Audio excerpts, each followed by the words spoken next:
कारण मॅममुळे फक्त हे it's not only weight loss, it gives you a second chance to live your life. आणि मग जेव्हा तुम्ही फर्स्ट टाइम कन्सल्टेशन तुमचं घेतलं आणि गायडन्ससाठी मॅमकडे आलात, त्यावेळेस मॅमने तुम्हाला काय गायडन्स दिला स्पेसिफिकली? 94 होतं आणि as per BMI it should be 78. एक होता युरिक ॲसिडचा, त्याच्याने बोटांमध्ये नमनेस यायचा आणि माझं काम लॅपटॉपवर असायचं. थोडे जरी बटन्स प्रेस केले तरी खूप पेन व्हायचं. खायचंय तर सलाड्स खा, तुम्हाला जेव्हा जेव्हा क्रेविंग होईल, भूक लागेल, तुम्ही सलाड्स खा, ताक प्या. मी लिटरली सांगतो, मी जे आज कपडे घातले ना, हे कपडे मला बसत पण नव्हते. आणि there is a myth like diet is very expensive, तर ह्याच्यावर तुम्ही काय बोलाल? लोकांना वाटतं डाएट म्हणजे खूप काही प्रोटीन रिचच हवं, प्रोटीन रिच साठी तुम्हाला पावडर शेकच हवा, पावडरचा डबाच आणला पाहिजे. काही नाही, घरगुती ह्याच्यातून पण प्रोटीन मिळतं. नमस्कार, मी दिविजा आपल्या सर्वांचं स्वागत करते फिटनेस नॅचुरोच्या या नवीन शो मध्ये. ह्या शो मध्ये आपण भेटणार आहोत अशा रत्नांना ज्यांनी फिटनेस नॅचुरो बाय रेश्मा यांच्या मदतीने स्वतःमध्ये आमूलाग्र बदल घडवून आणलेत. कारण वेट लॉस हे फक्त वजन कमी करण्याचीच गरज नाही, परंतु एक हेल्दी लाईफस्टाईलची सवय आहे. तर मग ह्याच विचारांनी जोडलेले आपले क्लायंट्स, आपण त्यांना भेटणार आहोत आणि त्यांच्याच तोंडून ऐकणार आहोत त्यांचे हे अनुभव. तर आजच्या या भागामध्ये आपण भेटणार आहोत एका IT प्रोफेशनलला, ज्यांनी स्वतःमध्ये बदल घडवून स्वतःचं ट्रान्सफॉर्मेशन करून ते आता एक फिटनेस एन्थुझियास्टही आहेत. तर मग स्वागत करूयात आपण पंकज मुळे सरांचं. नमस्कार, मी पंकज मुळे. मी 12 वर्षापासून ॲज अ IT प्रोफेशनल काम करतोय. सध्या व्होडाफोन इंटेलिजंट सोल्युशन इथे ॲज अ सिनियर मॅनेजर कार्यरत आहे. ओके, मग IT प्रोफेशनल म्हटलं की सगळं काम आपलं स्क्रीन समोरच असेल, तर मग तुमचं वजन वाढण्याचं नेमकं कारण तेच होतं का अजून काही? एक्झॅक्टली, माझं वजन वाढण्याचं कारण तेच आहे, सेडेंटरी लाईफस्टाईल. आमचं काम बसून असल्यामुळे ते बसून बसून वजन वाढतच चालतं. बरोबर. तर मग तुम्ही म्हणालात की 12 वर्षांपासून तुम्ही या फील्डमध्ये आहात आणि प्लस कोविड, सो ते पण एक निमित्त होतं का? कोविड हेच नक्की निमित्त होतं. कारण कोविडमध्ये कुठे बाहेर जाता येत नव्हतं, एक्सरसाइज नाही, जिम नाही, काहीच नाही. आणि बसून-बसून काम असल्यामुळे, तेव्हा कामाच्या जास्त स्ट्रेस असल्यामुळे खूप जास्त लाईफस्टाईल चेंज झाली होती आणि दॅट वॉज द रिझन की हे वजन हे खूप जास्त वाढलं गेलं. अच्छा, मग त्याआधी तुम्ही फिटनेसमध्ये काही होता? काही करत होता? जिमला जाणे किंवा कुठे एक्सरसाइज करणे? अ, खूप हेवी नाही, पण मी लाईट जिम ही करत होतो. कोविडच्या आधी. अच्छा. पण कोविडच्या वेळेमध्ये ते वजन अल्मोस्ट 100 पर्यंत पोहोचलं होतं. अरे बापरे! मग 100 पर्यंत पोहोचल्यानंतर म्हणजे तेव्हा तुम्हाला जाणीव झाली की आता आपल्याला स्वतःवर काम करायचंय? एक्झॅक्टली. जेव्हा 100 पर्यंत पोहोचलो, मला त्याचे फरक सिम्प्टम्स दिसायला लागले, की खूप आळशीपणा येणे. माझी बरोबर. मुलगी आहे 4 वर्षाची, ती मला म्हणायची, "बाबा खेळ माझ्यासोबत." हं. पण मला दम लागायचा, तिला उचलून घेता यायचं नाही. अरे तर बापरे! These were like red flags to me, की आता this is the right time, you should weight loss. बरोबर. आणि आय थिंक जेव्हा आपलं वजन वाढतं, आपल्याला हेल्थ प्रॉब्लेम्स पण अगदी सुरू होतात. तर मग तुम्हाला कुठले हेल्थ प्रॉब्लेम्स होते का? मला मेजरली 2 होते. एक होता युरिक ॲसिडचा, त्याच्याने बोटांमध्ये नमनेस यायचा आणि माझं काम लॅपटॉपवर असायचं. थोडे जरी बटन्स प्रेस केले तरी खूप पेन व्हायचा. अरे बापरे! तो एक मोठा इश्यू होता आणि दुसरा होता, की मला बालदमा हा आजार होता. ओके. तर मला कंटिन्युअस माझ्या फुफ्फुसांची क्षमता नॉर्मल ठेवण्यासाठी मला कंटिन्यू एक गोळी घ्यावी लागायची. अच्छा. ती जर घेतली नाही, तर मला श्वास घेता यायचा नाही. तर it okay. Was a major problem. Okay.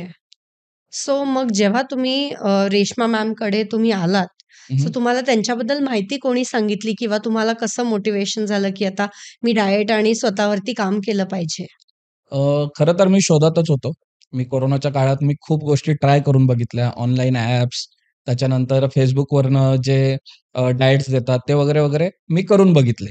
पण बरोबर. त्याचा रिझल्ट नव्हता. कारण कन्सिस्टन्सी नाही आणि प्लॅनिंग नाही. या दोन्ही गोष्टी नव्हत्या. But I am fortunate enough की माझ्या वाईफनी डाएट पहिले चालू केलं माझ्या आधी आणि मला त्याच्यात फरक दिसायला लागला, की विदिन अ वीक एवढा वेट लॉस होतोय आणि बरोबर. तो जो ड्रास्टिक चेंज होता, that was a motivation for me to start my diet. That's wonderful. आणि मग जेव्हा तुम्ही फर्स्ट टाईम कन्सल्टेशन तुमचं घेतलं आणि गाईडन्ससाठी मॅमकडे आलात, त्यावेळेस मॅमने तुम्हाला काय गाईडन्स दिला स्पेसिफिकली? सगळ्यात पहिल्या मॅडमने ॲश्युरिटी दिली, की वेट लॉस हा होणारच आहे. फक्त तुमच्याकडनं काही एफर्ट्स पाहिजे. पण ते that efforts are also not in terms of money or any extra shakes, any hmm. Powders, nothing. फक्त जे तुमचं घरगुती आहे तेच तुम्हाला खायचंय. एक लिमिटेड प्रमाणात खायचंय आणि जे हेल्दी आहे ते खायचंय. बरोबर. हो. कारण तुमचं सेडेंटरी लाईफस्टाईल तुम्ही म्हणालात. सो तुम्हाला असं काही स्पेसिफिक टिप्स किंवा काही मॅमनी दिल्यात का? येस. त्यांनी मला एक तर सगळ्यात पहिले लाईट एक्सरसाइज करायला, नॉट खूप हेवी पण नाही. त्यांनी बरोबर. त्यांच्या स्वतःच्या अक्षरशः त्यांनी त्यांच्या स्वतःच्या ठरवलेल्या व्हिडिओ आहेत, त्या पाठवल्या as a guidance, as a reference आणि आम्ही त्या तेवढ्या घरातूनच फॉलो केल्या. त्यासाठी बाहेर जायची गरज नाही किंवा तुम्हाला योगा मॅट्स आणा, इक्विपमेंट्स आणा, त्याचीही काही गरज नाही. ज्या लाईट एक्सरसाइज दिल्यात त्याच मी फॉलो केल्यात. अच्छा. सो मग तुमचं वजन एक्झॅक्टली किती होतं आणि तुमचं टार्गेट वेट काय होतं? माझं वजन तेव्हा 94 पर्यंत आलं होतं आणि ओके. मला ते लवकरात लवकर कमी, कारण मला माझे प्लॅन्स पण होते, काही ट्रॅव्हल प्लॅन्स पण होते ओके. आणि काही लाईफ गोल्स पण होते माझे, की मला ते बरोबर. पूर्ण करायचं. तर 94 होतं आणि as per BMI it should be 78. तर ओके. मला तो माझा टार्गेट होता. 16 अच्छा. KG. Alright. 16 KGs that's a big deal. Yes. तर मग जेव्हा तुम्ही स्टार्ट केलं, तर तुम्हाला फर्स्ट वीकमध्ये काय चेंजेस जाणवले? First week it was so much surprising. पहिल्या वीकमध्ये माझ्या वाईफचं तर 3च किलो झालं होतं. माझं 4 किलो झालं. तर okay. It was a best factor for me, की हे होऊ शकतंय. बरोबर. आणि मग मी तेच जे सेम होतं ते फॉलो करत गेलो. मग ह्या आधी पण तुम्ही कधी डाएट वगैरे प्रकार ट्राय केलाय? का तुमचं हे फर्स्ट टाईम होतं? कसं? Proper diet was first time. याच्या ओके. आधी मी तुम्हाला जसं सांगितलं, की ऑनलाईन बघायचं. कारण आजच्या काळात सगळीच माहिती तुम्हाला मिळते. Googleवर मिळते. मिळते, बरोबर. ChatGPTवर मिळते. हो. तर मी तसं बघितलं, मी ट्राय पण केला. पण देअर इज नथिंग, की हां, हे कन्सिस्टन्सी मेंटेन होते, किंवा आपल्याला त्याच्यासाठी काही फॅक्टर्स होते, की हां, बाहेर जाऊन हे आणा, ब्रोकोली आणा, हं. त्याच्यानंतर हे प्रोटीन शेक घेऊन या, वगैरे, वगैरे गोष्टी होत्या, की ज्या नॉर्मल लाईफमध्ये नसतात. तर those were extra efforts and मला ते घ्यायचे नव्हते. म्हणून मी फॉलो नाही केलं याच्या आधी. अच्छा. तर मग हाच फरक पडतो जेव्हा आपण स्वतःहून काही करायला जातो आणि थोडं मोटिव्हेशन आपलं डगमगतं आणि एखादं मेंटॉर असणं आणि ते गाईडन्स मिळणं. सो आय थिंक तो तुम्हाला फरक जाणवला? खूप खरं. आणि काय मोटिव्हेशन मॅमनी तुम्हाला अजून दिलं? मॅडमनी सगळ्यात पहिले तर मी जसं सांगितलं ॲश्युरिटी दिली. बिकॉज मला वाटत नव्हतं, की एवढ्या कमी स्पॅनमध्ये इतकं वजन कमी होणार. तर बरोबर. त्यांनी पहिले ॲश्युरिटी दिली. त्याच्यानंतर त्यांनी सांगितलं एक्स्ट्रा एफर्ट्सची गरज नाहीये. हं. जे तुम्ही घरात बनवताय तेच तुम्हाला खायचंय. त्याच्यात प्रमाण चेंज करायचंय. आणि बरोबर. त्यात त्यांनी मला ही पण ॲश्युरिटी दिली, की तुमचं वजन तर कमी होणार आहे. पण हेल्थ वाईज तुमचे जे इश्यूज आहेत, हे पण आपोआप कमी होत जाणार. बरोबर. तर मग युजुअली कसं होतं जेंट्सचं असं होतं, की थोडंसं दुर्लक्ष होऊन जातं हां, हां. हेल्थकडे आणि असतं की लाइक पेटपूजा पहिले असते आणि म्हणजे नाही का, हं, सो हं. तो प्रकार फार असतो आणि काम आपलं बसून असल्यामुळे जास्ती काही हालचाल नसल्यामुळे आपल्याला कधी-कधी कळत नाही, की आपण क्वांटिटी किती असली पाहिजे किंवा बरोबर. काय. तर आवडतंय म्हणून आपण तो पदार्थ खात राहतो. बरोबर. सो त्यासाठी मॅमने तुम्हाला असं काही स्पेसिफिक गाईडन्स दिला का? येस. मॅडमनी मला प्रॉपर एक डायट लिहून दिला. ओके. इव्हन त्यांनी एक्स्ट्रा एफर्ट्स घेतले माझं युरिक ॲसिड पण कंट्रोल करायसाठी. तर त्यांनी बरोबर. इव्हन त्यांच्या डायटमध्ये त्या पोर्शन पण ठरवून देतात. ते सांगतात खायचं तेवढं खा, पण जे हेल्दी आहे ते खा. म्हणजे जसं तुम्हाला मध्ये-अधे भूक लागते, जसं माझं बसून काम आहे आणि बरोबर. अ, खाली पेट नाही डोकं होत. काम नाही करत. हं. तर त्यांनी सांगितलं खायचंय तर सलाड्स खा. तुम्हाला जेव्हा-जेव्हा क्रेव्हिंग होईल, भूक लागेल, तुम्ही सलाड्स खा, ताक प्या. की त्यांनी बरोबर ती भूक जाणार आणि तुम्हाला एक्स्ट्रा चिप्स, स्नॅक्सची गरज पडणार नाही. पडणार नाही. बरोबर. सो तुम्हाला ते सफिशियंट वाटायचं मग diet? It's more than enough I can say. That's nice. आणि मग तुम्ही अजून जे हेल्थ इश्यूज तुमचे सांगितलेत, मग हे किती दिवसांनंतर तुम्हाला त्याचा फरक जाणवला? की आता कमी होत चाललेत आणि तुम्हाला डायट केल्यानंतर एक 2-3 आठवड्यानंतर तुमची एनर्जी लेव्हल्स कसे बदलले आणि किती ॲक्टिव्हनेस वाढला? ओके. तर मी एक-एक बोलेल. तर हो, सगळ्यात पहिले एनर्जी लेव्हल. तर हो. पहिल्या आठवड्यात जेव्हा 4 केजी वेट कमी झालं, तर एनर्जी लेव्हल खूपच वाढली. हं. म्हणजे जे पहिले मी जिना चढलो की दम लागायचा, ते आता मी सहज पळत जाऊन जिना चढतो. वाह! That is one thing. हं. द सेकंड थिंग, की मी पहिले खूप आळशीपणा, दमल्यासारखं वाटायचं. जसं डायट मी कंप्लीट केलं, मी ट्रेकला जाऊन आलो. 22 किलोमीटरचा ट्रेक मी एकट्याने पूर्ण कंप्लीट केला. आणि oh! It was unbelievable for me, hmm. की एवढा ट्रेक मी चालत जाऊन करेल. कारण मला जुना सवय होती, की एवढं नाही चालू शकत, आपण जिनाच नाही चढू शकत. पण जेव्हा बरोबर. एवढा 22 किलोमीटरचा ट्रेक मी कंप्लीट केला, मी पहिली गोष्ट मॅडमला मनातल्या मनात थँक केलं, की हे घडून येतंय तुमच्यामुळे. बरोबर. दुसरी गोष्ट जी तुम्ही विचारली, की ह्यानी हेल्थ काही रिझॉल्व्ह झाली का? बरोबर. तर मी एक गोळी घेत होतो, हं. जी मागच्या 10 वर्षापासून चालू होती. मला ॲसिडिटीमुळे मला श्वास घ्यायला त्रास व्हायचा. अच्छा. तर मला डॉक्टरांनी रेकमेंड केलं, की ती गोळी तुम्हाला आयुष्यभर घ्यावी लागेल, जर तुम्हाला फुफ्फुसाची क्षमता तशीच ठेवायची असेल तर. अ, पहिल्या वीकमध्ये 4 किलो कमी झालं, दुसऱ्या वीकमध्ये 2 किलो कमी झालं, तिसऱ्या वीकमध्ये अजून 2 किलो कमी झालं आणि डायट हेल्दी असल्यामुळे मला ॲसिडिटीच झाली नाही आणि आज तुम्हाला सांगतो, मला ती गोळी कुठे ठेवली तीच माहिती नाही. तर माझी 10 बापरे! वर्ष जुनी गोळी बंद झाली आहे. आय थिंक ही सर्वात मोठी अचीव्हमेंट आहे एक्झॅक्टली. आणि तुम्हीही तेवढं फॉलो केलत आणि मॅमचे फॉलोअप्स आणि गाईडन्समुळे ते येस. घडलेलं आहे. सो आता तुम्हाला मग कसं वाटतंय? लाइक तो एक सेल्फ कॉन्फिडन्स असतो आपला, जो अगोदर तुम्ही जे स्वतःला ज्या नजरेने बघत असाल आणि आता तुम्ही जे बघता, तर काय डिफरन्स तुम्हाला वाटतं overall? There is a huge difference. I will say, की पहिले म्हणजे आता जेव्हा Facebookचे फोटो वगैरे बघाल तुम्ही, तर हं. ओव्हरवेट, ओव्हरसाइज्ड, म्हणजे कॉन्फिडन्स तर पूर्ण जातोच तुमचा. काही करायची इच्छा नाही राहत. पण आता मी ऑफिसचं कामही करतो, मुलीला पण वेळ देतो, एक्स्ट्रा ॲक्टिव्हिटीज पण करतो. मी कालच एका एन-जी-ओला जाऊन 12 तास काम करून आलोय. पण तरी wow! I am still fresh. हे त्याचं उदाहरण आहे. बरोबर. आणि एनर्जी लेव्हल आता खूपच वाढली. म्हणजे आता कंटाळा हा विषयच नाही. भले 6:00ला उठा सकाळी आणि रात्री 10:00ला झोपा, पण energy level is a still same. Sir आपलं 10 आठवड्यामध्ये 15 किलोचं वेट लॉस आहे, बरोबर? तर मग ह्या दरम्यान तुम्हाला असं कधी लो फील झालंय किंवा असं डिमोटिव्हेटेड वाटलं किंवा असं गिव्ह करावंसं वाटलं. परंतु मॅमचा रोल ह्याच्यामध्ये काय होता? त्यांनी तुम्हाला कसं मोटिव्हेट केलं ह्यावेळी? ओके. असं खूप वेळा झालं, की नको आता. कारण मी फूडी होतो. तर मला छान-छान खायची आवड. पण त्यांनी नेहमी फॉलोअप. तर मी असं सांगेल रेश्मा मॅडमची खासियत काय आहे, त्या फक्त क्लायंट आणि सर्व्हिस प्रोव्हायडर म्हणून नाही कन्सिडर करत. त्या ॲक्चुअली जेन्युइनली त्या रिस्पॉन्सिबिलिटी घेतात, की मला समोरच्याचं वजन कमी करायचंय. तर त्या जेव्हा फॉलोअप कॉल असायचा, त्या फॉलोअप घ्यायच्या, की ते हे फॉलो केलं का? ते फॉलो केलं का? ह्याचं जिथे कुठे त्यांना वाटतंय, की ट्विक करावं, ताक वाढवलं पाहिजेल हं. किंवा सलाड वाढवलं पाहिजेल.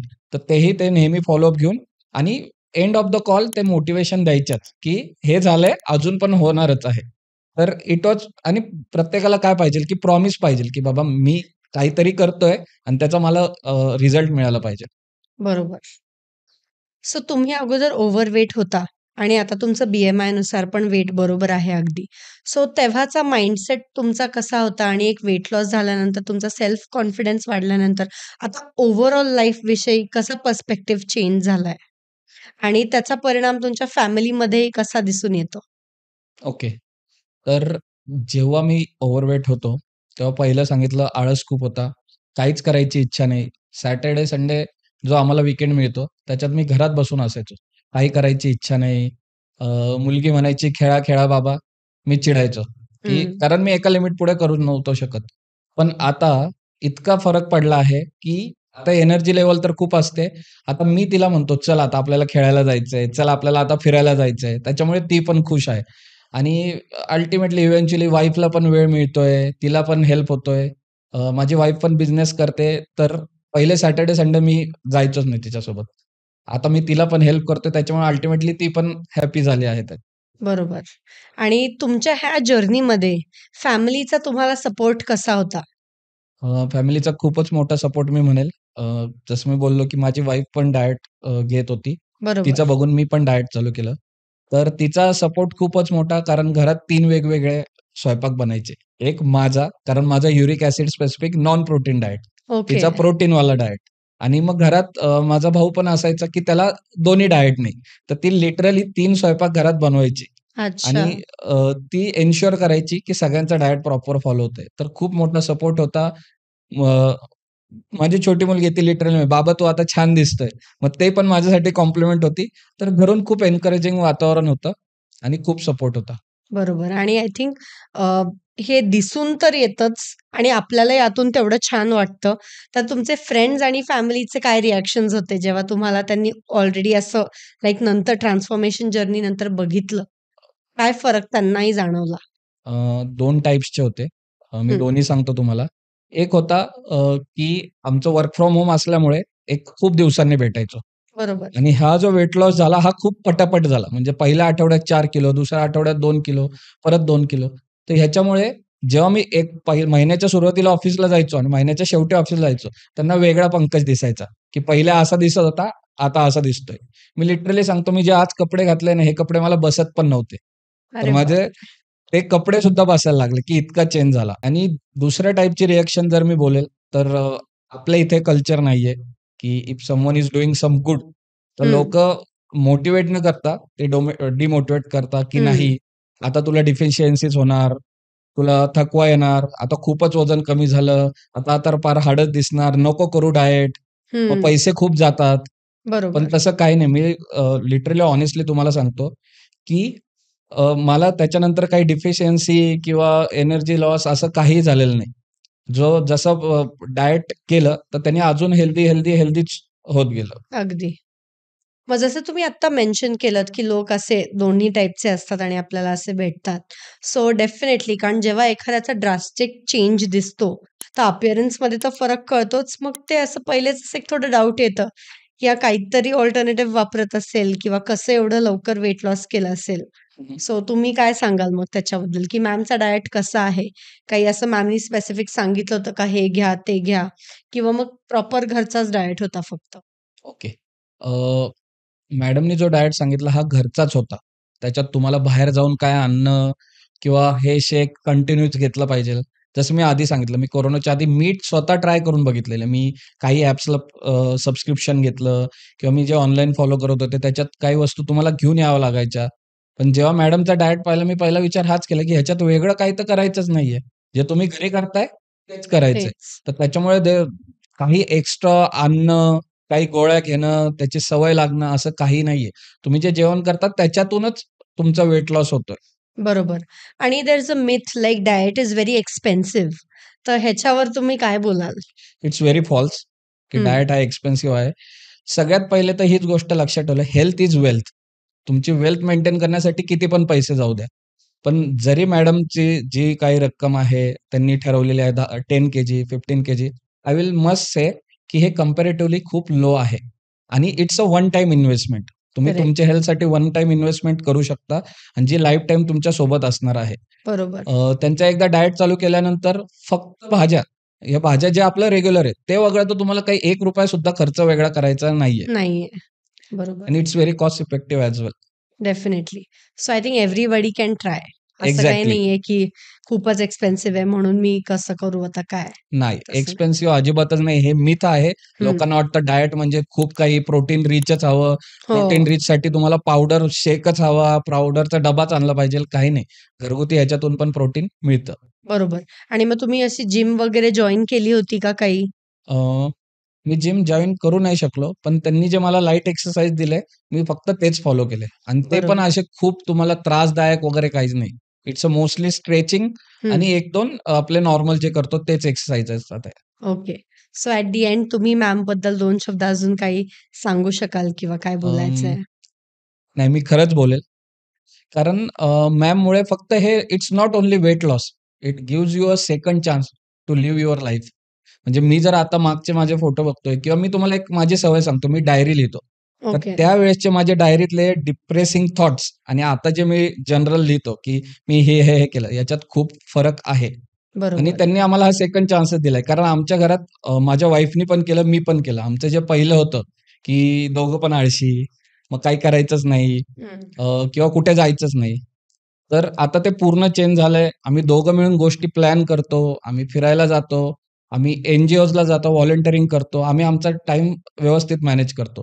तर हे जर आधीसारखं असतं, तर मला नाही वाटत, की लाईफ तशीच राहिली असते. पण लिटरली त्यांनी आम्हाला सेकंड चान्स दिलाय आणि मी खूप थँकफुल आहे त्याबद्दल मॅडमसाठी.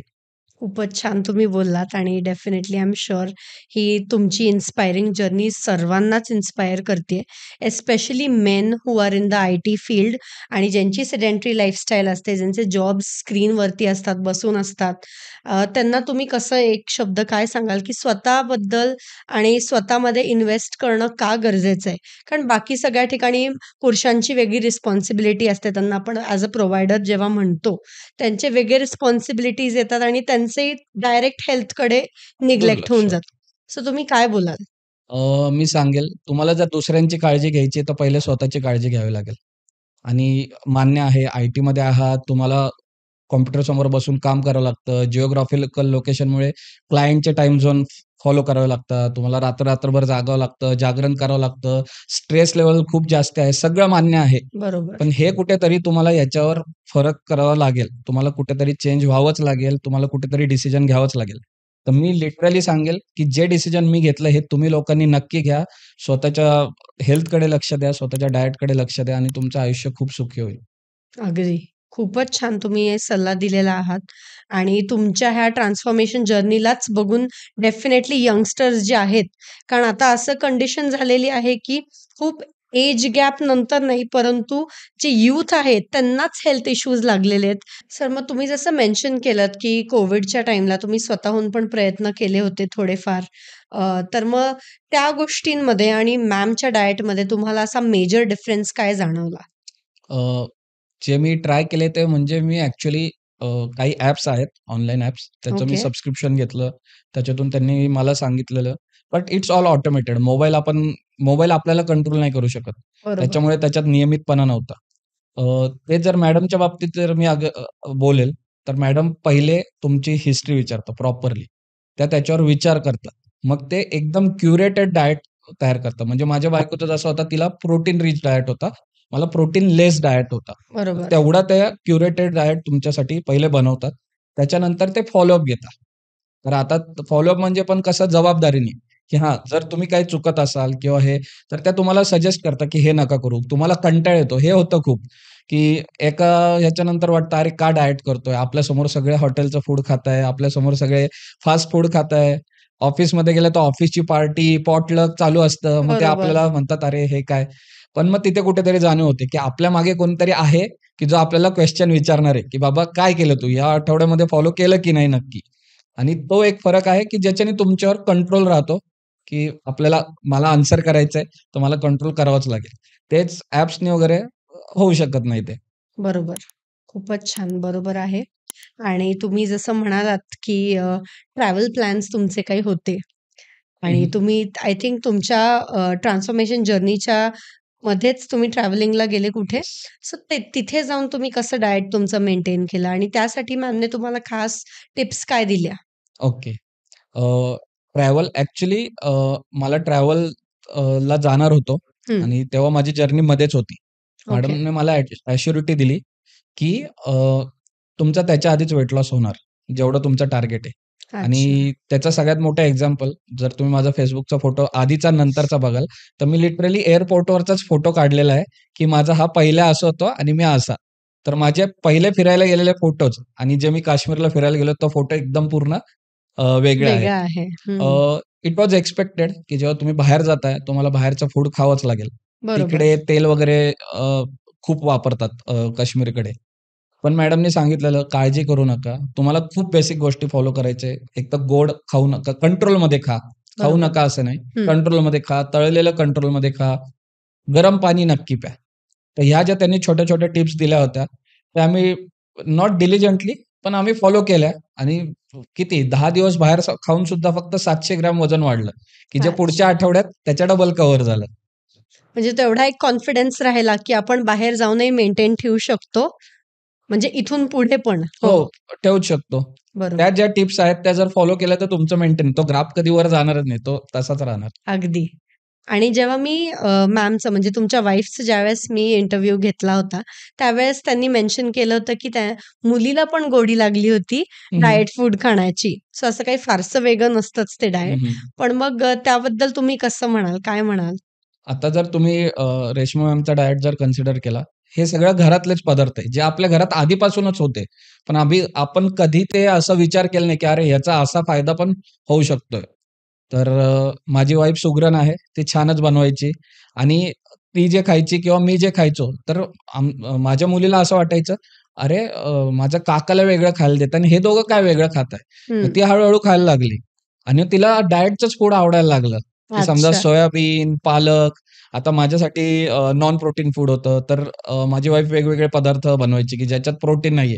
पण ओके. तरी विचार करा, की लहान मुलीला सुद्धा डाएटचं फूड आवडतंय. ही बरोबर. खूपच वेगळी गोष्ट आहे. म्हणजे कोणाला हो. जर तुम्ही सांगितलं, की लहान मुलगी डाएटचं फूड खाते, त्यांना बिलीव्ह होणार नाही. अगदी. लोकांना काय वाटतं डाएट फूड म्हणजे फक्त उकडलेल्या भाज्या हो. आणि विथआऊट सॉल्ट, विथआऊट मसाला असं काही नाही. हो. चविष्ट तुम्ही नसेल तुम्ही असं. डाएटचं सुद्धा चविष्ट जेवण खाऊ शकताय. लेस ऑइल, लेस मसाला तसं तुम्ही खाऊ शकताय. खूपच छान. सो आय थिंक तुमची ही जी सुरुवात तुमच्या दोघांची ही मुलीपर्यंत पोहोचली आणि एक फ्युचर जनरेशन आपलं हेल्दी असणार आहे, हे यातनं साध्य होतं. बरोबर? For sure. ते आमच्याकडे बघूनच ते शिकणार आहे आणि तिला आतापासूनच हेल्दीची सवय लागली. आता जर आम्ही तिला म्हटलं, म्हणजे मी तुम्हाला आत्ताचंच हे सांगतो, तिचा एक 7-8 दिवसापूर्वी बर्थडे झाला. तर आम्ही तिला म्हटलं, की "बाळा आपण बाहेर जायचं का? हॉटेलचं खायचं का? केक खायचं का?" ती आम्हाला उलटं सांगते, "नो, इट्स अनहेल्दी फूड. आपण जे करायचं ते घरीच बनवूयात आपण." वाह! आणि आता तुम्ही बोललात म्हणून मला आठवण आली. आम्ही काश्मीरला होतो, 10 दिवस होतो. तर 7व्या, 8व्या, 9व्या दिवशी मुलगी म्हणे, की परत घरी जायचं. मी तिला कारण विचारलं, "का? तुला बोर झालं का? बर्फ बघून कंटाळा." ती म्हणे, "मला आईनी जे बनवले ना, ते खायचंय त्यासाठी मला घरी जायचंय." की जे डाएटचं तिने फूड खाल्लेलं तेच. वाह! आय थिंक खूप छान. लहान मुलं त्यांना चांगली सवय ज्या एजला तुम्ही लावाल, ते पुढे डेफिनेटली कंटिन्यू करतात नक्कीच. आणि हेल्दी फॅमिलीचं एक आपल्यासमोर खूप छान एक्झाम्पल आहे आणि जेव्हा आपण स्वतः ते एफर्ट्स घेतो स्वतःसाठी आणि तेच आपण फ्युचर जनरेशनला पास करतो, तर I think it will definitely be a better place for everyone. कारण मी तुम्हाला एक विचारू का? आपलं एज काय आहे सर? 34. 34 आणि तुम्ही 34 चे बिलकुल वाटत नाही आहात. Thank you. हे मी तुम्हाला कॉम्प्लिमेंट देते. कारण की जे मी आता यूथचं स्ट्रगल बघतेय स्वतःला मेंटेन ठेवण्यासाठी, तर ते असं होतं की मटेरियलिस्टिक थिंग्ज आणि अपीअरन्सवरती जास्ती भर आहे त्यांचा आणि जे ओव्हरऑल पीस आहे लाईफचं आणि ओव्हरऑल हेल्थ जी आहे, ते कुठेतरी त्या रॅट रेसमध्ये असे गमावून चाललेले आहेत. सो त्यासाठी तुम्हाला असं काय वाटतं की त्यांनी काय करावं? मी एकच म्हणेल, की हेल्थ इज वेल्थ. तुम्ही हेल्थकडे लक्ष द्या, अपीअरन्स आपोआप येईल. की म्हणजे जे मी पहिले कपडे घालत होतो, ओव्हरवेट, शर्टाची बटणं तुटून जाणे वगैरे इतपत गोष्टी होतात. आणि मी लिटरली सांगतो, की मी माझ्या Facebookच्या रिव्ह्यूमध्ये सुद्धा मी लिहिलंय, मला बेल्टला जाऊन होल्स पाडून आणावी लागली, इतकी कंबर छोटी झाली. तर ओह! तुम्ही एकदा जर्नी स्टार्ट तर करा. तुम्हाला बाकीचं बाहेरचं तर आहेच, पण तुम्हाला ओव्हरऑल तुमचं शरीरात झालेलं ट्रान्सफॉर्मेशननी कॉन्फिडन्स वाढणार तुमचा. आणि तुम्हाला लिटरली सांगतो, weight is the most painful thing आणि त्याच्यामुळेच सगळे बाकी ज्या गोष्टी तुम्ही बोललात, की ते रोग चालू होता, यूथमध्ये जे प्रमाण होतंय फास्ट बरोबर. फूडमध्ये. पण हो. तुम्ही एकदा डाएट चालू करा, आपोआप तुम्हाला स्वतः फरक पण कळतील आणि तुम्हाला परत त्या गोष्टींकडे जायची गरजही वाटणार. तुम्हाला पीस ऑफ माइंड मिळेल, तुम्हाला हेल्दी बॉडी मिळेल आणि मग ते दोन्ही असल्यावर तुम्ही आपोआप सगळं व्यवस्थितच चालणार. सो जेव्हा आपण डाएट सुरू केलं, त्यानंतर मग तुम्हाला असं जाणवलं का, की रेश्मा मॅमचं डाएट इतरांपेक्षा फार वेगळं तर आहेच हं, हं. आणि त्यात स्पेशल असं काय जाणवलं? आणि मग तुम्ही कसं ठरवलं, की ह्यांच्याकडेच डाएट केलं पाहिजे तुम्ही? ओके. अ, सगळ्यात पहिले त्यांच्या ह्याच्यात वेगळं काय आहे ते मी सांगतो. तर जसं मी सांगितलं आधी, की मी ॲप थ्रू केलं. त्या ॲपमध्ये अशा गोष्टी होत्या. मग तुम्हाला पर्टिक्युलर हेच फूड, ते चिया सीड्स आणलं पाहिजे किंवा अ, तुम्हाला ब्रोकोली हे हं. वगैरे आणलं पाहिजे. असं एक्स्ट्रा एफर्ट्स होते. दुसरी गोष्ट, आता जर मी माझ्या मित्रांचं वगैरे मी बोलेल, की त्यांनी पण डाएट चालू केलं होतं. तर पहिली गोष्ट तर ही मिसकन्सेप्शनच आहे, की डाएट हे फक्त श्रीमंत लोकांसाठीच आहे. तर त्याच्यामुळे असं वाटतं प्रत्येक जण करू शकेल का काय? आणि बरोबर. माझ्या पाहण्यात पण असं होतं, की माझा एक मित्र जो डाएट घ्यायचा, तर त्याचं कसं होतं, की अ, त्याला काही शेक्स दिले होते त्यांनी, काही पावडर्स दिल्या होत्या. आणि मग ते कसं असतं, की सुरुवातीला नॉर्मल ते जॉइनिंग फी घेणार आणि मग ते तुम्हाला शेक्स देणार किंवा टॅबलेट्स देणार किंवा तुम्हाला घ्यायला लावणार आणि त्या कंटिन्यू करायला लावणार. पण हो. जेव्हा मी मॅडमचा डाएट बघितला, तर त्याच्यात असं काही नव्हतंच. फक्त घरातले पोर्शन कंट्रोल. म्हणजे तुम्ही बरोबर. जर चपाती जास्ती खात असेल, भात जास्त, तो कमी करायचा, सॅलड वाढवायचं किंवा ताक वाढवायचं. तर हे मला खूप सरप्रायझिंग होतं, की ह्याच्याने पण होऊ शकतो. आणि माझा बरोबर. जो होता की पॉइंट की मला पण करायचंय. तर तो असा होता, की माझ्या आधी माझ्या वाईफनी चालू केलं डाएट आणि मीच तिला म्हणत होतो, की "नको करू हे, की तू कुठे जात नाही, घराच्या बाहेर जात नाहीये आणि तुला फक्त चार्ट दिलाय, की घरातलंच खायचंय." म्हणजे मी ओके. खरं सांगेल, की मला बिलीव्ह होत नव्हता, की हं. हे असं. मी तिला हेही बोललो, की लिटरली की "तू पैसे घालवतेस." पण जेव्हा तिने डाएट चालू केलं आणि पहिल्याच आठवड्यातला फरक, दुसऱ्या आठवड्यातला फरक, मला ती पूर्ण वेगळीच दिसायला लागली आणि मला मोटिव्हेशन मिळालं, की हां, आता ही करते आणि बरोबर, फरक पडतोय, तो पण घरातल्याच गोष्टींनी पडतोय, की मला काही वेगळं आणायचं नाहीये. आणि बरोबर. प्रूफ मिळाला मला, की जे माझे कन्सेप्शन होते, की नाही का हे आणलं पाहिजे, ते केलं पाहिजे आणि या घरातल्या गोष्टींनी काय होणार नाही. हं. पण जेव्हा हे बघितलं माझ्यासमोर एक्झाम्पल होतं, की ह्यानी होतंय आणि मग बरोबर. दॅट वॉज माय ट्रिगर, की मी पण डाएट चालू केलं पाहिजे. अगदी. मग तुमचं असं म्हणणं आहे, की अगदी कॉस्ट इफेक्टिव्ह डायट आहे, जे सगळे फॉलो करू शकतात. हो, नक्कीच. कारण कारण मी सांगतो तुम्हाला, की कसं असतं, की जर रेश्मा मॅडमच्या डाएटचं तुम्ही बघाल, त्यांच्याशी जेव्हा बोलाल, ते तुम्हाला एक कॉस्ट सांगतील. तर ती कॉस्ट तुम्हाला कदाचित जास्ती वाटेल. कारण ती वन टाईम कॉस्ट आहे. त्यांच्याकडे असं नाही, की हां, तुम्ही you can pay by card आणि मग तुम्ही बॅचेसमध्ये, त्याच्यामुळे ती कॉस्ट मोठी वाटते. हं, बट जर तुम्ही ते कंपेअर कराल ॲपशी, ॲपचं सबस्क्रिप्शन मिनिमम इज लाइक 4,999 हं, ₹5,000 हं. किंवा तुम्ही जेव्हा जाल दुसरं किंवा न्यूट्रिशन किंवा हे, तर त्यांचं असं असतं, त्यांचा मला एक फॉर्मॅट असा वाटतो, की ते तुम्हाला जॉइनिंग फीज द्यायला लावतात, जी नॉमिनल असते 2,000, बरोबर. 5,000 किंवा मॅक्सिमम 10,000. मग तुम्ही जॉइनिंग फी घेतात. मग ते तुम्हाला 1-2 कोर्सेस, 1-2 सेशन्स देतात. नंतर मग ते तुम्हाला देतात टॅबलेट्स. मग अच्छा. म्हणता, की हे शेक्स प्या, मग ही पावडर घ्या. मग ते हळू-हळू चालू होतं ते. बरोबर, आणि मग नंतर आपल्याला कळतं, अरे ह्याच्यातच आपला पैसा जातोय. आपली जॉइनिंग फी तर थोडीच होती. पण बरोबर. हे आता 5,000 होतंय, 10,000 होतंय. मग तुम्हाला क्वांटिटी वाढवायला होता. मग ते हं. जातंय 25,000 पर्यंत आणि ते सबस्क्रिप्शन बेस होतं, की म्हणजे 1 महिन्याने तेवढे पैसे द्यायचेच आणि ते खूपच अच्छा. जास्ती वाढत चालतं. आणि मग एकदा तुम्ही अर्ध्या ह्याच्यात गेला, की अरे आपले पैसे तर जास्ती जाताय. पण बरोबर. मग there is no way back, की मला फरक पण पडला पाहिजेल आणि मला पैसे पण द्यायचे सो नाहीये. It's a trap.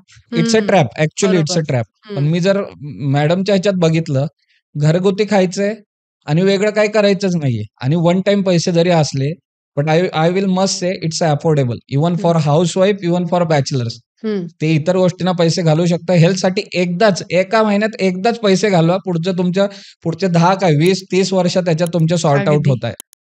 बरोबर. तर it's a very cost effective. That's very nice. That is true. आणि what about side effects like बाकीच्या ठिकाणी आपण बघतो हे टॅबलेट्स, प्रोटीन शेक्स याचं असतं साइड इफेक्ट्स. कोणी बोलत नाही त्याबद्दल, पण मग असतातच. सो मॅमच्या डायट नंतर तुम्हाला काय फील झालं? आपल्या इथे तर काही साइड इफेक्ट्स नाहीच साइड आहेत. इफेक्ट नाहीच, कारण तुम्ही जे बरोबर. जेवण करताय तेच जेवण करताय. तुम्ही वेगळं अगदी. काही करतच नाहीये. हो. साइड इफेक्ट नाही म्हणा. द गुड पार्ट इज, जे हेल्दी खात नव्हते तुम्ही, ते तुम्ही हेल्दी खायला चालू केलं. अगदी. त्याच्यात तुम्ही व्हेरिएशन, म्हणजे जे सोयाबीन तुम्ही नुसते खात होते, तुम्हाला आता व्हेरिएशन बघायला मिळालं. इट्स नॉट अ साइड बरोबर. Effect, it's a benefit actually. हं. आणि साइड इफेक्ट ॲज सच नाही. उलट माझं वेट लॉस झालं. माझे जे आजार होते लाँग पेंडिंग, ते आजार सुद्धा गेले. युरिक ॲसिडचा प्रॉब्लेम पण नील झाला अगदी. आणि एनर्जी वाढली. तर साइड इफेक्ट काहीच नाहीच आहेत. हं.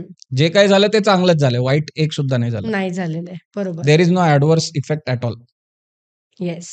Thank you so much. जर तुम्हालाही तुमची ट्रान्सफॉर्मेशन जर्नी सुरू करायची असेल, तर मग नक्कीच कॉन्टॅक्ट करा फिटनेस नॅचरो बाय रेश्मा यांना आणि आमच्या चॅनलला सबस्क्राईब आणि लाईक करायला विसरू नका आणि बेल आयकन दाबायला नक्कीच विसरू नका. Thank you. भेटूयात आपण पुढच्या भागात. सो पंकज सर, आपल्या ह्या इन्स्पायरिंग ट्रान्सफॉर्मेशन जर्नीसाठी रेश्मा मॅम तर्फे तुम्हाला मिळणार आहे एक अप्रिसिएशन सर्टिफिकेट. सो आपण मॅमचं स्वागत करूयात.